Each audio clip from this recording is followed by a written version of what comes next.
Hello नमस्कार दोस्तों, स्वागत है आप सभी का आपके अपने YouTube channel GS hub by DS sir में। तो कैसे हैं आप लोग? आशा करते हैं दोस्तों आप सब अच्छे होंगे, स्वस्थ होंगे, मस्त होंगे और अपनी पढ़ाई में व्यस्त होंगे। दोस्तों आज की इस परीक्षा में हम देखने वाले हैं NABARD grade A phase 1 exam analysis 16 अक्टूबर। दोस्तों आज 16 अक्टूबर का जो नाबार्ड का ग्रेड ए का प्रीलिम्स पेपर हुआ था, फर्स्ट और सेकंड शिफ्ट में समाप्त हुआ। और इस शिफ्ट में जो भी फर्स्ट एंड सेकंड शिफ्ट में जीए के क्वेश्चन पूछे गए थे, यानी कि जनरल अवेयरेंस के, इससे संबंधित जो क्वेश्चन मिले हैं स्टूडेंट को द्वारा, उन सभी का दोस्तों आज हम रिव्यू करने वाले हैं। और दोस्तों कैसा एग्जाम रहा आप लोग कमेंट बॉक्स में बताएंगे अपना एग्जाम के बारे में। तो चलिए बात कर लेते हैं। सबसे पहले आज हम प्रीलिम्स के पेपर के बारे में जो जीए के क्वेश्चन पूछे गए थे। दोस्तों आज कौन कौन से क्वेश्चन पूछे गए थे, उन क्वेश्चनों में कुछ इस तरह से क्वेश्चन थे, याद रखेंगे कौन कौन से क्वेश्चन थे। एक क्वेश्चन आया था साथियों, मनरेगा योजना कितने अतिरिक्त दिनों तक कार्य करने की योजना बनाई थी। यानी कि दोस्तों ये मनरेगा योजना आई थी, इसमें 2022 के अंतर्गत जो भारत सरकार थी इसके द्वारा कुछ अतिरिक्त दिनों का कार्य दिया गया था। वह अतिरिक्त दिनों की संख्या क्या थी। इसके अतिरिक्त एक क्वेश्चन पूछा गया था, सीपीएस का पूर्ण रूप क्या होता है, सीपीएस के बारे में जानेंगे। इसके अतिरिक्त एक क्वेश्चन पूछा गया था, जेंडर इक्वलिटी जो सस्टेनेबल डेवलपमेंट गोल है हमारे 17, उनमें से कौन से नंबर का गोल है। इसके अतिरिक्त सेंट्रल रेलवे का मुख्यालय कहां पर स्थित है। और दोस्तों एक क्वेश्चन पूछा गया था आपसे, bright star exercise, bright star exercise के बारे में पूछा गया था, ये किस देश में आयोजित की गई थी। तो इन सभी क्वेश्चनों का हम रिव्यू करेंगे। जल्दी से एक बार से आप लोग सेशन को दोस्तों में शेयर कर दीजिए, और जो पहली बार चैनल पर आए हैं वो अपने चैनल को सब्सक्राइब कर दीजिए और बेल आइकन को ऑन कर दीजिए, ताकि आने वाले वीडियो का आपको अपडेट मिलता रहे। चलिए चलते हैं दोस्तों आज के पहले क्वेश्चन की तरफ। आज का पहला क्वेश्चन जो हमसे पूछा गया था वो क्वेश्चन इस प्रकार था, जो मनरेगा योजना है, जो मनरेगा योजना है Mahatma Gandhi national rural employment guarantee act, इसके तहत जो योजना चली थी, इसके तहत कितने दिनों का रोजगार दिया जाता है। तो दोस्तों हमें सभी को पता है जो मनरेगा योजना है इसके अंतर्गत 100 दिनों का तो मैक्सिमम एक साल में रोजगार दिया जाता है। इसके अतिरिक्त एक बात और याद रखनी है आप लोगों को, 2022-23 जो वित्तीय वर्ष था, इसके अंतर्गत भारत सरकार ने रोजगार को पूर्ण करने वाले परिवारों को राज्य मद से 25 दिवस का अतिरिक्त रोजगार उपलब्ध कराया जाएगा। यानी कि जो 2022-23 का वित्तीय वर्ष था, इसके अतिरिक्त क्या हुआ था दोस्तों, जो मनरेगा योजना थी इसके अंतर्गत आप लोगों को 25 दिनों का एक्स्ट्रा आपको रोजगार मिला था। तो ये आप लोगों को याद रखना है। अगर बात कर लेते हैं मनरेगा के बारे में, तो इसका पूरा नाम है महात्मा गांधी राष्ट्रीय ग्रामीण रोजगार गारंटी अधिनियम। इसे भारत सरकार ने 2005 में लागू किया था, और दोस्तों याद रखेंगे तब इसका नाम नरेगा था। वर्ष 2009 में इसका नाम बदलकर मनरेगा कर दिया गया है। इसको भी आप लोग अच्छे से याद रखेंगे। चलते हैं दोस्तों अगले क्वेश्चन की तरफ। अगला क्वेश्चन हमसे पूछा गया था प्रधानमंत्री स्वनिधि योजना के बारे में। प्रधानमंत्री स्वनिधि योजना की शुरुआत कब हुई, या फिर ये क्या योजना है, इसके बारे में चर्चा करेंगे। तो दोस्तों ये जो योजना थी प्रधानमंत्री स्वनिधि योजना, ये योजना आपके लॉकडाउन के पीरियड के बाद चलाई गई थी। दोस्तों क्या हुआ था, जब लोगों के रोजगार छिन गए थे, जो रेहड़ी पटरी वाले लोग थे, उनके लिए भारत सरकार एक योजना चलाती है जिसका नाम रखा गया था प्रधानमंत्री स्वनिधि योजना। कोरोना काल के बाद चलाई गई एक योजना थी, जिसके प्रथम चरण में किसी भी दुकानदार को बिना गारंटी के बैंक द्वारा 1 लाख रुपए की राशि दी जाती है, और यह राशि बिना किसी गारंटी के होती है। इस पर कोई ब्याज भी नहीं लगता है। कौन कौन से लोगों को ये राशि मिलेगी, कौन कौन से लोग इसके पात्र होंगे, तो उस समय ये दोस्तों याद रखेंगे, जो छोटे कारीगर हुआ करते थे, सभी प्रकार के छोटे मोटे खुदरा दुकानदार और कारोबारी, इसके अतिरिक्त नाई की दुकान चलाने वाले, जूता पॉलिश करने वाले मोची। और यह स्कीम दोस्तों आपकी 1 जून 2020 को शुरू की गई थी। इसको भी आप लोग अच्छे से याद रखेंगे। यानी कि जो अंत में स्थित लोग हैं, जो हमारे लास्ट में यानी कि रेहड़ी पटरी वाले लोग आ जाते हैं, उनके लिए योजना की शुरुआत भारत सरकार के द्वारा की गई थी। चलते हैं दोस्तों अगले क्वेश्चन की तरफ। अगला क्वेश्चन हमसे पूछा गया था साथियों, स्वच्छ भारत मिशन के लिए भारत सरकार के द्वारा कितना बजट रखा गया है। तो साथियों याद रखेंगे, अगर ये पूछा गया होगा आपसे 2023 के बजट के अनुसार, जो हमारा स्वच्छ भारत मिशन है, इसके अंतर्गत जो बजट हुआ है उसमें दोस्तों 3000 करोड़ रुपए की बढ़ोतरी दर्ज की गई है। दोस्तों जहां पर स्वच्छ भारत मिशन के बजट के तहत इस साल काफी बढ़त हुई है, जिसमें पिछले साल यह योजना का बजट जो था 2000 करोड़ रुपए था, जबकि इस साल यह बढ़कर के 5000 करोड़ रुपए कर दिया गया है। इसको भी आप लोग अच्छे से याद रखेंगे। चलते हैं दोस्तों अगले क्वेश्चन की तरफ। अगला क्वेश्चन साथियों हमसे पूछा गया था जीएसटी काउंसिल के बारे में। जीएसटी काउंसिल संविधान के किस अनुच्छेद में है, या फिर जीएसटी काउंसिल क्या है, इसका पूरा डिटेल से चर्चा करेंगे। तो दोस्तों बात कर लेते हैं माल एवं सेवा कर परिषद के बारे में, जीएसटी काउंसिल के बारे में। संविधान के अनुच्छेद 279A के तहत संघ और राज्य सरकार को माल और सेवा कर से संबंधित मुद्दों की अनुशंसा करने हेतु एक संवैधानिक निकाय बनाया गया है। जीएसटी परिषद की अध्यक्षता वित्त मंत्री करते हैं। इसके अन्य सदस्य केंद्रीय राजस्व या वित्त राज्य मंत्री तथा सभी राज्यों के वित्त एवं कराधान प्रभार मंत्री शामिल होते हैं। इसको भी आप लोग अच्छे से याद रखेंगे। इसके अतिरिक्त जो जीएसटी है दोस्तों, याद रखेंगे जीएसटी को लागू करने के लिए संविधान में 122वां संविधान संशोधन विधेयक लाया गया था, संसद में पेश किया गया था और 3 अगस्त 2016 को राज्यसभा और 8 अगस्त 2016 को लोकसभा द्वारा यह पारित कर दिया गया। और सीएबी के तहत 15 से अधिक राज्यों द्वारा संविधान में 101वां जो संविधान संशोधन हुआ था, 101 संशोधन अधिनियम 2016 को मंजूरी मिल गई थी और तब यह जीएसटी परिषद और जीएसटी से संबंधित मुद्दों पर निर्णय लेने के लिए संवैधानिक निकाय अस्तित्व में लाने के लिए अधिसूचित किया गया था। और आप लोग दोस्तों ये बताएंगे कि ये जीएसटी है ये किस समिति की सिफारिश पर आई थी। चलते हैं दोस्तों अगले क्वेश्चन की तरफ। अगला क्वेश्चन हमसे पूछा गया था, एक टफ क्वेश्चन पूछा गया था कि प्रधानमंत्री निर्मला सीतारमण के निम्नलिखित में से कौन से सहयोगी सचिव हैं। तो ऐसा क्वेश्चन आया था कि प्रधानमंत्री जो वित्त मंत्री जो निर्मला सीतारमण है, इनके जो सहयोगी हैं वो कौन है। तो बात कर लेते हैं फाइनेंस मिनिस्टर की। ये तो सभी को पता है कौन है, निर्मला सीतारमण। जबकि इनके सहयोगी में 3 लोग शामिल हैं। उनमें है श्री एस नकुल जो कि वित्त मंत्री के निजी सचिव हैं, यानी कि जो इनके पर्सनल सेक्रेटरी हैं वो आपके हैं एस नकुल। इसके अतिरिक्त अंकित जलान वित्त मंत्री के अतिरिक्त निजी सचिव है। इसके अतिरिक्त BN भास्कर, ये भी वित्त मंत्री के एक अतिरिक्त निजी सचिव हैं। इनको आप लोग अच्छे से याद रखेंगे। इनमें से आपको कोई ना कोई मिला होगा वहां पर एग्जाम में। चलते हैं दोस्तों अगले क्वेश्चन की तरफ। अगला क्वेश्चन हमसे पूछा गया था प्रधानमंत्री उज्ज्वला योजना के बारे में। तो दोस्तों ये भी एक स्वच्छ भारत के मिशन के तहत चलाई गई एक योजना थी, जहां पर प्रधानमंत्री उज्ज्वला योजना की शुरुआत की बात करें तो इसकी जो प्रथम चरण हुआ था, यानी कि प्रधानमंत्री उज्ज्वला योजना 1 जो हुई थी, ये 1 मई 2016 को माननीय प्रधानमंत्री जी के नेतृत्व में समाज एवं कल्याण योजना प्रधानमंत्री उज्ज्वला योजना की शुरुआत की गई थी। और यह योजना उत्तर प्रदेश के बलिया नामक जिले से शुरू हुई थी। इसके अतिरिक्त एक आपकी योजना चलती है प्रधानमंत्री उज्ज्वला योजना 2.0 और इस योजना की शुरुआत 10 सितंबर 2021 को उत्तर प्रदेश के महोबा नामक जिले से हुई थी। इसको भी याद रखना है। जो भी हमारे ग्रामीण लोग हैं उनको इसके तहत क्या दिया गया था, उन माताओं बहनों को सिलेंडर प्रदान किए गए थे। इसको भी याद रखना है। चलते हैं दोस्तों अगले क्वेश्चन की तरफ। अगला क्वेश्चन हमसे पूछा गया था इकोनॉमिक सर्वे के बारे में, यानी कि आर्थिक सर्वेक्षण के बारे में। तो दोस्तों याद रखेंगे आर्थिक सर्वेक्षण 2022-23 में कितने प्रतिशत जनसंख्या ग्रामीण क्षेत्र में निवास करती है, ऐसा क्वेश्चन आया था। तो साथियों बात कर लेते हैं आर्थिक सर्वेक्षण 2022-23 के बारे में। इसमें जो 65% भारत की आबादी है, जो आपकी लगभग 65% जो आबादी है, ये कहां पर है, ये हमारे ग्रामीण क्षेत्रों में निवास करती है। जबकि इनमें से जो आपकी 47, याद रखेंगे इन 65% लोगों में से जो टोटल आपके 47% लोग हैं, ये आपके अभी भी सारे के सारे कृषि पर आधारित हैं। यानी कि कृषि इनका मुख्य व्यवसाय है, यानी कि आजीविका का जो मुख्य आधार है वो कृषि है 47% लोगों का। इन 65% लोगों में से जो 47 आएंगे वो आपकी कृषि से संबंधित कार्य करते हैं। इसको भी याद रखना है। चलते हैं अगले क्वेश्चन की तरफ। अगला क्वेश्चन दोस्तों पूछा गया था एनपीएस के तहत कौन कौन से व्यक्ति इसमें शामिल होने की योग्यता रखते हैं। तो दोस्तों अगर बात कर लें एनपीएस के बारे में, तो एनपीएस क्या है दोस्तों, याद रखेंगे जो नेशनल आपकी एक स्कीम आई थी, इसका नाम था, 1 मिनट इसको देख के बताते हैं हम लोग। अगर दोस्तों बात कर ली जाए एनपीएस के बारे में, यानी कि नेशनल पेंशन सिस्टम के बारे में, ठीक है, नेशनल पेंशन सिस्टम के तहत जो लोग होंगे, जो भारत के लोग होंगे, भारतीय नागरिक होंगे, उनकी जो आयु होगी या फिर उनकी योग्यता होगी वो क्या होगी दोस्तों, याद रखेंगे ये सारे के सारे वो भारतीय नागरिक होंगे जिनकी उम्र 18 से 70 साल के बीच में है। इनको इस स्कीम में शामिल किया जाएगा। आप किसी भी बैंक में एनपीएस अकाउंट खुलवा सकते हैं। मैच्योरिटी के बाद निवेशक एनपीएस का 60% पैसा निकाल सकते हैं। 60 साल की आयु के बाद कोई व्यक्ति एनपीएस में कुल जमा राशि का 60% अमाउंट बिना किसी टैक्स के निकाल सकता है। इसको भी आप लोग अच्छे से याद रखेंगे। चलते हैं दोस्तों अगले क्वेश्चन की तरफ। अगला क्वेश्चन हमसे पूछा गया था सेंट्रल रेलवे का मुख्यालय कहां पर है। तो दोस्तों ये हो जाएगा हमारा मुंबई में। कहां पर हो जाएगा, जो सेंट्रल रेलवे है इसका जो मुख्यालय बनेगा ये मुंबई में बन जाएगा, ठीक है, इसको याद रखेंगे। इसके अतिरिक्त जो वर्तमान में 2021 की रिपोर्ट है, इसके अनुसार भारत में टोटल 18 रेलवे जोन है, जिसमें दक्षिण तटीय रेलवे जोन यानी कि जो विशाखापट्टनम जिसका हेडक्वार्टर है वो भारत का नवीनतम और 18वां रेलवे जोन बना है। इसको भी आप लोग अच्छे से याद रखेंगे। इसके अतिरिक्त बात कर लेते हैं भारत के प्रमुख रेलवे जोन के बारे में।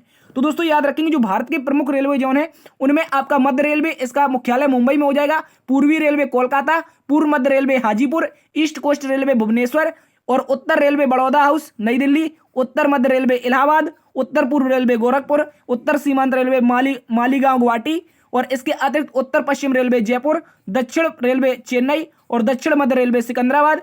इसके अतिरिक्त याद रखना है आपको दक्षिण पूर्वी रेलवे, दक्षिण पूर्वी जो रेलवे हमारा एक मिनट, जो हमारा दक्षिण पूर्वी रेलवे है दोस्तों, दक्षिण पूर्वी रेलवे, ये दक्षिण पूर्वी रेलवे गार्डन रीच कोलकाता हो जाएगा। इसके अतिरिक्त दक्षिण पूर्व मध्य रेलवे बिलासपुर हो जाएगा, दक्षिण पश्चिम रेलवे हुबली हो जाएगा, इसके अतिरिक्त पश्चिम रेलवे चर्चगेट हो जाएगा और पश्चिम मध्य रेलवे जबलपुर हो जाएगा। ये भी आप लोगों को अच्छे से याद रखना है। ये सारे के सारे हमारे कितने हैं, यहाँ पर 18 रेलवे जोन है और इसमें आपको याद रखना है कोलकाता मेट्रो भी शामिल है। ये याद रखना है कोलकाता मेट्रो जो है ये भी इसमें शामिल है। चलते हैं अगले क्वेश्चन की तरफ। अगला क्वेश्चन दोस्तों हमसे पूछा गया था श्रेयस का संबंध किससे है।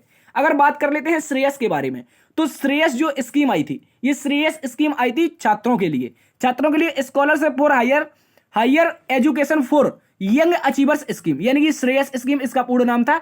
और ये दोस्तों युवा अचीवर्स में उच्च शिक्षा के लिए छात्रों की एक योजना थी। भारत में अनुसूचित जाति और अन्य पिछड़ा वर्ग यानी ओबीसी के छात्रों की गुणवत्तापूर्ण शिक्षा कोई पहुंच को प्रदान करना और उन्हें सशक्त बनाने की दिशा में भारत सरकार द्वारा किए गए प्रयासों को प्रतिबिंबित करता है। यानी कि जो ये श्रेयस स्कीम है, ये दोस्तों जो हमारे आपके एससी के लोग होंगे, इसके अतिरिक्त ओबीसी के लोग होंगे, इन युवाओं को जो आपकी हायर जो एजुकेशन होगी यानी कि उच्च शिक्षा होगी, इसको प्रदान करने के लिए भारत सरकार कह देगी इनको कुछ लोन प्रोवाइड कराएगी इसके तहत तो श्रेयस स्कीम के तहत, इसको भी याद रखना है। चलते हैं अगले क्वेश्चन की तरफ। अगला क्वेश्चन दोस्तों पूछा गया था प्रधानमंत्री जनधन योजना के बारे में।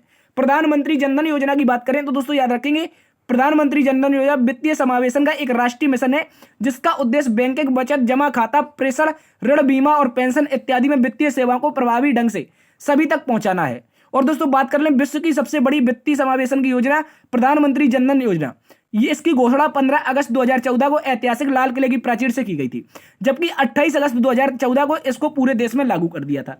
इसको भी याद रखेंगे। चलते हैं अगले क्वेश्चन की तरफ। अगला क्वेश्चन दोस्तों पूछा गया था अंत्योदय योजना किससे संबंधित है। दोस्तों अगर बात कर लेते हैं दीनदयाल अंत्योदय योजना के बारे में, तो यहां पर लिखा है कि राष्ट्रीय शहरी आजीविका मिशन कौशल प्रशिक्षण एवं एम्प्लॉयमेंट के माध्यम से रोजगार के एक इस घटक को गरीबी रेखा से नीचे जीवन यापन करने वाले हितग्राही को लाभ ले सकते हैं। किस योजना का? तो अंत्योदय योजना का। इसको याद रखेंगे। इसके अतिरिक्त इस घटक के अंतर्गत शहरी गरीबों को कौशल प्रशिक्षणों के दौरान उन्नत रोजगार से जोड़ा जाएगा। ठीक है, पहले इनको प्रशिक्षित किया जाएगा, उसके बाद उन्नत रोजगार दिया जाएगा। चलते हैं अगले क्वेश्चन की तरफ। अगला क्वेश्चन दोस्तों स्टैंड अप योजना से पूछा गया था। अगर बात कर लेते हैं स्टैंड अप योजना के बारे में, तो दोस्तों ये स्टैंड अप इंडिया स्कीम जो है, इसके तहत आपको लोन अप्लाई कर सकते हैं। यह सरकार के द्वारा चलाई जा रही एक स्कीम है जिसे अनुसूचित जाति, अनुसूचित जनजाति और महिला उद्यमियों के आने वाली चुनौतियों का समाधान करने के लिए डिजाइन किया गया है। किसके लिए? याद रखेंगे अनुसूचित जाति यानी कि एससी, इसके अतिरिक्त अनुसूचित जनजाति एसटी और महिला उद्यमी होंगी। इनके लिए जो आने वाली जो चुनौतियां होती हैं, जो आपके वो क्या करती हैं, जो एम्प्लॉयमेंट में इनके लिए चुनौतियां आती हैं, उनके लिए इस योजना की स्कीम की शुरुआत की गई है। कह रहा है आर्थिक सशक्तिकरण और रोजगार सृजन के केंद्र को रखते हुए जमीनी स्तर पर उद्यमिता को बढ़ावा देने के लिए 5 अप्रैल 2016 को स्टैंड अप इंडिया योजना की शुरुआत हुई थी। और कौन सा मंत्रालय है? तो वित्त मंत्रालय। ये भी आप लोगों को याद रख लेना है। तो दोस्तों यदि आपको इस क्लास का पीडीएफ चाहिए तो डिस्क्रिप्शन में दिए गए लिंक के माध्यम से आप अपने टेलीग्राम को ज्वाइन कर सकते हैं, वहां पर आपको इसका पीडीएफ मिल जाएगा। चलते हैं अगले क्वेश्चन की तरफ। अगला क्वेश्चन दोस्तों हमसे पूछा गया था प्रधानमंत्री फसल बीमा योजना के अंतर्गत न्यूनतम सीमा क्या रखी गई है। तो दोस्तों अगर बात कर लें प्रधानमंत्री फसल बीमा योजना की, तो इसकी पहले तो कोई न्यूनतम सीमा नहीं थी, लेकिन बाद में केंद्रीय मंत्रिमंडल ने इस योजना को गैर सिंचित क्षेत्रों में और फसलों की बीमा की किस्त के लिए जो निश्चित दरें रखी गई, उनकी हिस्सेदारी 30%, जबकि सिंचित क्षेत्रों की फसलों के लिए 25% तक सीमित करने का निर्णय लिया है। और पहले इस पर कोई सब्सिडी की कोई ऊपरी सीमा नहीं थी।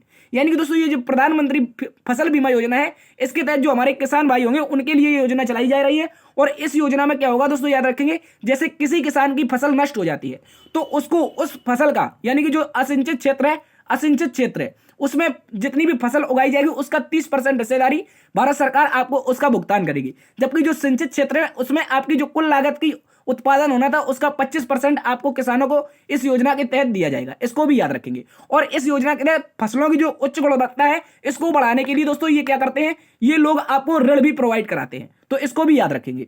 चलते हैं दोस्तों अगले क्वेश्चन की तरफ। अगला क्वेश्चन दोस्तों पिंक स्टेशन से संबंधित पूछा गया था। पिंक स्टेशन की शुरुआत किस राज्य में हुई है? तो दोस्तों याद रखेंगे ये करंट अफेयर 2017 का था। और 2017 में मुंबई की मांडुगा रेलवे स्टेशन देश का पहला रेलवे स्टेशन था जिसका संचालन महिलाओं के द्वारा किया गया था। अब तक इस स्टेशन का रेलवे संचालन में महिला कर्मचारी ही करती हैं। इस वजह से इस स्टेशन का नाम लिम्का बुक ऑफ रिकॉर्ड्स में दर्ज हो चुका है। इस स्टेशन में कुल 41 महिला कर्मचारी काम करती हैं, जिनमें से 17 बुकिंग क्लर्क, 8 टिकट चेकर और 6 रेलवे सुरक्षा बल और 5 पॉइंट कर्मचारी और 2 रेलवे उद्घोषक तथा 2 सफाई कर्मचारी महिलाएं शामिल है। यानी कि टोटल 41 महिलाएं इसमें काम करती हैं। और इसका नाम क्या है दोस्तों, याद रखेंगे मानटोंगा रेलवे स्टेशन, ये महाराष्ट्र में हो जाएगा। चलते हैं अगले क्वेश्चन की तरफ। अगला क्वेश्चन दोस्तों पूछा गया था प्रधानमंत्री ग्राम सड़क योजना से। तो दोस्तों इस योजना की शुरुआत अगस्त 2000 में हुई थी। कब हुई थी? अगस्त 2000 में। यह भारत में एक राष्ट्रव्यापी योजना है जो असंबद्ध गांवों को हर मौसम में अच्छी सड़क का संपर्क प्रदान करता है। यानी कि दोस्तों एक कोई गांव है जिसकी आबादी आपकी मैक्सिमम 500 है, 500 लोग इसमें आबादी में रहते हैं, तो दोस्तों इस गांव को आप पक्की सड़क से, जो भारत सरकार है इसको प्रधानमंत्री ग्राम सड़क योजना के तहत जोड़ेगी। कोई भी ऐसा गांव कहीं भी रहते हो लोग जिसमें आपकी आबादी 500 हो चुकी है, वहां पर आपको पक्की सड़क से जोड़ा जाएगा। और ये जो सड़क होगी इसकी जो चौड़ाई होगी वो 3.75 मीटर होनी चाहिए। यह योजना ग्रामीण विकास मंत्रालय के अंतर्गत आती है, इसको भी याद रखना है। चलते हैं अगले क्वेश्चन की तरफ। अगला क्वेश्चन दोस्तों पूछा गया था औद्योगिक उत्पादन सूचकांक का आधार वर्ष क्या है, ऐसा क्वेश्चन आया था। तो दोस्तों याद रखेंगे 2011-12 जो आधार वर्ष है ये किसका है? औद्योगिक जो उत्पादन सूचकांक है इसका आधार वर्ष है दोस्तों हमारा जो हो जाएगा ये हो जाएगा 2011-12। Index of industrial production IIP का जो हो जाएगा ये हमारा 2011-12 हो जाएगा, इसको याद रखना है दोस्तों। इसके अतिरिक्त केंद्रीय सांख्यिकी कार्यान्वयन मंत्रालय, ministry of statistics and programme implementation MOSPI, इसके तहत दोस्तों इसके आंकड़े जारी किए जाते हैं। इसे सांख्यिकी एवं कार्यान्वयन मंत्रालय के अंतर्गत केंद्रीय सांख्यिकी कार्यालय यानी कि सेंट्रल स्टैटिस्टिक्स ऑफिस, इसके द्वारा मासिक रूप से संकलित और प्रकाशित किया जाता है। यानी कि जो हमारा आईआईपी इंडेक्स है इसका जो प्रसारण होता है वो मासिक रूप में होता है, इसको भी याद रखेंगे। और करता कौन है? CSO करता है, इसको भी याद रखेंगे। चलते हैं दोस्तों अगले क्वेश्चन की तरफ। अगला क्वेश्चन दोस्तों परिसीमन आयोग की स्थापना किस वर्ष हुई, ऐसा क्वेश्चन आया था। तो दोस्तों अगर बात कर लेते हैं परिसीमन की, तो परिसीमन की स्थापना 1951 में हुई थी। और परिसीमन का शाब्दिक अर्थ है किसी देश या प्रांत में विधायी निकाय में होने वाले क्षेत्रीय निर्वाचन क्षेत्र में सीमा तय करने की क्रिया या प्रक्रिया। परिसीमन के काम के एक उच्चाधिकार निकाय को सौंपा जाता है। ऐसे निकाय की परिसीमन आयोग सीमा या आयोग उच्च रूप से इसकी क्या करता है? जानकारी देता है। लेकिन अगर बात करें परिसीमन है क्या, तो दोस्तों याद रखेंगे आबादी का प्रतिनिधित्व करने हेतु किसी राज्य में विधानसभा लोकसभा चुनावों के लिए निर्वाचन क्षेत्रों की जो सीमाओं का निर्धारण होता है वो परिसीमन के द्वारा किया जाता है। जैसे अभी 2020 में जम्मू कश्मीर का परिसीमन हुआ था, तो वहां पर कितनी सीटें रखी गई थी आप लोग कमेंट बॉक्स में बता सकते हैं। इसके अतिरिक्त इसमें परिसीमन आयोग बिना किसी कार्यकारी प्रभाव के काम करता है। और दोस्तों ये आपका एक बात नोट याद करके रखना है कि ये आपका सुप्रीम कोर्ट में चैलेंजेबल भी नहीं है। यानी कि अगर इसने परिसीमन कर दिया परिसीमन आयोग ने और बता दिया कि आपके निर्वाचन क्षेत्र में आपके राज्य में इतनी सीटें होगी, तो आप इसको कहां पर? सुप्रीम कोर्ट में चैलेंज भी नहीं कर सकते हैं। ठीक है, इसको भी याद रखेंगे। चलते हैं दोस्तों अगले क्वेश्चन की तरफ। अगला क्वेश्चन पूछा गया था भारत का पहला अंतरिक्ष स्टार्टअप कौन है। तो दोस्तों याद रखेंगे इसका राइट आंसर हो जाएगा अग्निकुल लॉन्च पैड। क्या हो जाएगा? Agnikul launch pad. इसको याद रखेंगे कॉस्मोस केंद्र के 2 हिस्से अग्निकुल लॉन्च पैड, इसके अतिरिक्त अग्निकुल मिशन निर्णायक केंद्र ये क्या है? AMCC है, इसको भी याद रखेंगे। भारत का पहला प्राइवेट रॉकेट विक्रम S 18 नवंबर को लॉन्च किया गया था, इसको याद रखेंगे। इस रॉकेट को हैदराबाद के एक private startup company Skyroot, इसको भी याद रखना है, ये भी एक स्पेस टेक स्टार्टअप है और ये जो आपका है ये भी प्राइवेट है और इसने पहला रॉकेट लॉन्च किया है। देखिए पहला जो स्टार्टअप है वो आपका अग्निकुंड हो जाएगा, जबकि पहला स्पेस स्टार्टअप जिसने अंतरिक्ष में अपना सैटेलाइट भेजा उसका नाम हो जाएगा क्या? Skyroot. इसको भी आप लोग अच्छे से याद रखेंगे। चलते हैं दोस्तों अगले क्वेश्चन की तरफ। अगला क्वेश्चन पूछा गया था CPS का फुल फॉर्म क्या है। तो CPS यानी कि सेंट्रल फॉर प्रोसेसिंग, ये क्या हो जाएगा? एक्सेलरेटेड कॉर्पोरेट एक्सेट, यानी कि CPS जो हो जाएगा central for processing accelerated corporate exit, इसका राइट आंसर हो जाएगा। इसको भी याद रखेंगे। चलते हैं अगले क्वेश्चन की तरफ। अगला क्वेश्चन दोस्तों पूछा गया था इन्फोसिस के ब्रांड एम्बेसडर कौन है, और ये आपका जेई में भी पूछा गया था। अभी जेई का हमने जो एनालिसिस करवाया था इसमें भी पूछा गया था कि इन्फोसिस के ब्रांड एम्बेसडर कौन है, और यहां पर भी पूछ लिया। तो दोस्तों याद रखेंगे जो भारत की IT कंपनी है इन्फोसिस, इसके जो ब्रांड एम्बेसडर हो जाएंगे वो राफेल नडाल हो जाएंगे। कौन हो जाएंगे? Rafael Nadal. इसको भी याद रखेंगे। चलते हैं अगले क्वेश्चन की तरफ। अगला क्वेश्चन दोस्तों आपका जेंडर इक्वलिटी जो हमारा ये है जो सस्टेनेबल डेवलपमेंट गोल है, इसके अंतर्गत कौन से नंबर का जेंडर इक्वलिटी जो हमारा वो है, एक मिनट, जो हमारा जेंडर इक्वलिटी नंबर है वो कौन सा है सस्टेनेबल डेवलपमेंट गोल का। तो दोस्तों आप देखेंगे पहला जो हमारा सस्टेनेबल डेवलपमेंट गोल है वो नो हंगरी है, सॉरी जीरो पॉवर्टी है, दूसरा जीरो हंगर है, तीसरा गुड हेल्थ एंड यहां पर क्या है? Well being. इसके अतिरिक्त क्वालिटी एजुकेशन चौथा है, और पांचवा जब आप गौर से देखेंगे तो यहां पर लिखा हुआ है जेंडर इक्वलिटी। क्या लिखा हुआ है? 5वें नंबर में जेंडर इक्वलिटी हो जाएगा। तो जेंडर इक्वलिटी कौन से नंबर का सस्टेनेबल डेवलपमेंट गोल है? तो दोस्तों ये हमारा 5वां हो जाएगा। इसको भी याद रखेंगे। चलते हैं अगले क्वेश्चन की तरफ। अगले क्वेश्चन में दोस्तों आपसे पूछा गया था कावेरी नदी की कुल लंबाई कितनी है। तो इसकी लंबाई हो जाएगी दोस्तों 800 किलोमीटर। इतनी 800 किलोमीटर। और दोस्तों यह कर्नाटक में ब्रह्मगिरी पर्वत श्रृंखला से निकलती है, इसको भी आप लोग अच्छे से याद रखेंगे। चलते हैं दोस्तों अगले क्वेश्चन की तरफ। अगला क्वेश्चन दोस्तों हमसे पूछा गया था ब्राइट स्टार युद्धाभ्यास के बारे में। ब्राइट स्टार युद्धाभ्यास किन देशों के मध्य हुआ है? तो दोस्तों याद रखेंगे हर 2 साल में मिस्र और अमेरिकी सेना के मध्य यह युद्धाभ्यास होता है। और यह पूछा क्यों गया है? क्योंकि दोस्तों पहली बार इस युद्धाभ्यास में भारत की तीनों सेनाओं ने भाग लिया है, यानी भारतीय आर्मी, भारतीय एयरफोर्स और भारतीय जो आपकी नेवी है, इन तीनों ने मिलकर इस युद्धाभ्यास में भाग लिया है। और ये कहां पर हुआ है? तो दोस्तों याद रखेंगे ये मिस्र में आयोजित हुआ है। कहां पर हुआ है? मिस्र में। इसको भी याद रखना है दोस्तों। तो ये इंपॉर्टेंट क्वेश्चन है। अगला क्वेश्चन हमसे पूछा गया था कि ब्रिक्स संगठन में कुल कितने नए सदस्यों को जोड़ा गया है? तो दोस्तों याद रखेंगे ब्रिक्स में कुल नए 6 देश जुड़े हैं। कौन कौन से देश हैं? तो पहला ईरान, अर्जेंटीना, इथियोपिया, इजिप्ट, यानी कि मिस्र हो जाएगा, ईरान हो जाएगा, यूएई और सऊदी अरब। ये सारे के सारे जो 6 देश हैं आप कहां पर जुड़ चुके हैं? ब्रिक्स में जुड़ चुके हैं। और ब्रिक्स के टोटल देशों की संख्या कितनी हो गई दोस्तों? 11 हो गई है। ये भी आप लोग अच्छे से याद रखेंगे। चलते हैं अगले क्वेश्चन की तरफ। अगला क्वेश्चन हमसे पूछा गया था क्रिकेट विश्व कप का आयोजन किस देश में हुआ? और दोस्तों ये आपका दोनों शिफ्ट में पूछा गया था। किसमें? याद रखेंगे जो दोनों शिफ्ट हुई थी, इन दोनों शिफ्ट में ये क्वेश्चन पूछा गया था।